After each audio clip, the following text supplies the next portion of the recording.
என் லைஃப்பில் இந்த மாதிரி ஒரு பெயின்ஃபுல்லான ஒரு சுச்சுவேஷனை நான் ஃபேஸ் பண்ணதே கிடையாது. மனசு முழுக்க வலி வலி மட்டும்தான். இந்த சுற்றுப்பயணத்தில் என்னென்ன மக்கள் பார்க்க வராங்க, அதுக்கு ஒரே ஒரு காரணம் தான், அவங்க என் மேலே வச்சிருக்கிற அன்பும் பாசம். அந்த அன்புக்கும் பாசத்துக்கும் நான் எப்பவும் கடமைப்பட்டிருக்கிறேன். அதனால தான் இந்த சுற்றுப்பயணத்தில் மற்ற எல்லா விஷயங்களையும் தாண்டி மக்களுடைய சேஃப்டி, அதில் எந்த காம்ப்ரமைஸும் பண்ணிடக்கூடாதுன்றதுக்காக தான் அது என் மனசில் ரொம்ப ஆழமாக இருக்கும் அந்த எண்ணம். அதனால தான் இந்த அரசியல் காரணங்கள் எல்லாத்தையும் தவிர்த்துட்டு ஒதுக்கி வச்சுட்டு மக்களுடைய சேஃப்டி மட்டும் மைண்டில் வச்சுக்கிட்டு அதுக்கான இடங்களை சூஸ் பண்ணுறது, அதுக்கான இடங்களை பார்த்து பெர்மிஷன் கேட்குறது, போலீஸ் டிபார்ட்மெண்ட்டில் அதை ரிக்வெஸ்ட் பண்ணி கேட்போம். ஆனால் நடக்கக்கூடாதது நடந்துருச்சு. ஆனால் மனுஷன் தானே, அந்த நேரத்தில் அத்தனை பேர் பாதிக்கப்பட்டு இருக்கும்போது எப்படி அந்த ஊரை விட்டுட்டு என்னால் கிளம்பி வர முடியும்? நான் திரும்ப அங்கே போகணும்னு இருந்துச்சுன்னா அதை ஒரு காரணம் காட்டி அங்கே வேறு சில பதட்டமான சுச்சுவேஷன்ஸ், வேறு சில அசம்பாவிதங்கள் அந்த மாதிரி எதுவும் நடந்துடக்கூடாதுன்றதுக்காக தான் நாங்கள் அவாய்ட் பண்ணோம். இந்த நேரத்தில் சொந்தங்களை இழந்து தவிக்கிற இத்தனை குடும்பங்களுக்கும் என்னுடைய ஆழ்ந்த இரங்கலை தெரிவிச்சுக்கிறேன். எனக்கு தெரியும், என்ன சொன்னாலும் இது மீறி ஆகாதுன்னு எனக்கு தெரியும்.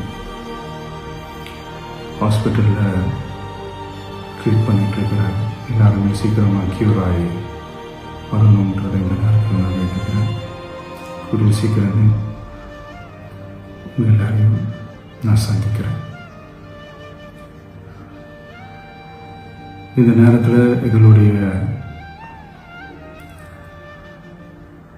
வலிகளை, எங்களுடைய நிலைமையை புரிஞ்சுக்கிட்டு எங்களுக்காக பேசின அரசியல் கட்சிகளை சார்ந்த நண்பர்கள், தலைவர்கள் அனைவருக்கும் என்னுடைய நன்றியை தெரிவிச்சுக்கிறேன். கிட்டத்தட்ட ஒரு 5 மாவட்டத்துக்கு பிரச்சாரத்துக்கு போனோம். இந்த மாதிரி எதுவுமே நடக்கல. ஆனால் கரூரில் மட்டும் ஏன் எப்படி நடக்குது, எப்படி நடக்குது? மக்களுக்கு எல்லா உண்மையும் தெரியும். மக்கள் எல்லாத்தையும் பார்த்துக்கிட்டு இருக்கிறாங்க. கரூரை சேர்ந்த அந்த மக்கள் அந்த உண்மையெல்லாம் வெளியில் சொல்லும்போது எனக்கு கடவுளே நேரில் வந்து இறங்கி அந்த உண்மையெல்லாம் சொல்கிற மாதிரி எனக்கு தோணுச்சு.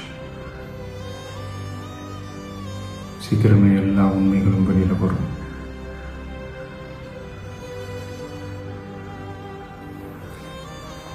எங்களுக்கு தரப்பட்ட இடத்துல நாங்கள் போய் அந்த ஸ்பாட்டில் நின்று நாங்கள் பேசிட்டோம். அதை தாண்டி எந்த தவறும் எங்கள் சைடில் நாங்கள் எதுவுமே செய்யலை.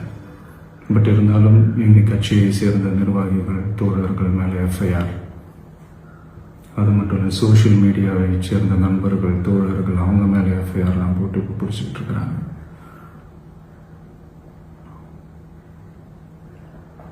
சிஎம் சார், உங்களுக்கு ஏதாவது இந்த பழி வாங்கணும் அப்படின்ற எண்ணம் ஏதாவது இருந்துச்சுன்னா என்ன வேணாலும் பண்ணுங்க. அவங்க மேலே கை வைக்காதீங்க. நான் ஒன்று வீட்டில் இருப்பேன், இல்லை நான் ஆஃபீஸில் இருப்பேன். என்ன வேணாலும் செய்யுங்க. நண்பர்களே, தோழர்களே, நம்மளுடைய அரசியல் பயணம் இன்னும் ஸ்ட்ராங்காக, இன்னும் தைரியத்தோட கண்டினியூ ஆகும்.